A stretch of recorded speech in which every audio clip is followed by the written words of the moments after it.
Tim gabungan Jatanras Polda Sumut dan Polres Pelabuhan Belawan menangkap 2 perampok sadis yang aksi terakhirnya bahkan dilakukan di siang hari. 2 pelaku ditangkap di Provinsi Aceh dan Kabupaten Deli Serdang.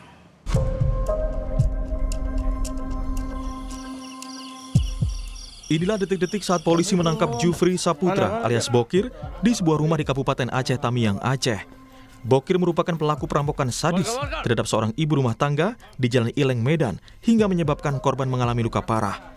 Selain Bokir, polisi juga menangkap 1 pelaku yakni Irfan Hakim di Kabupaten Deli Serdang, Sumatera Utara. Usai ditangkap, polisi yang tengah mengejar 1 pelaku lagi sempat mendapat perlawanan dari kedua pelaku yang berupaya kabur hingga polisi terpaksa menembak kaki kedua pelaku. Direktur Reserse Kriminal Umum Polda Sumut, Komisaris Besar Polisi Riko Taruna Mauruh bilang pelaku merupakan residivis dan tercatat sudah 2 kali di penjara. Menjadi residivis di tahun 2012 dan 2014 dan itu sudah melalui putusan pengadilan dan sudah menjalani hukum di 2014-2012. Kemudian jaringan yang memang mereka lakukan, mereka perorangan, tidak masuk di dalam kelompok ataupun jaringan yang memang sering melakukan aksi-aksi tersebut.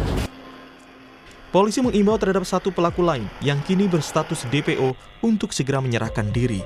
Saat kejadian, para pelaku memang sudah membuntuti korban yang terlihat dari beberapa rekaman CCTV sebelum akhirnya melancarkan aksinya.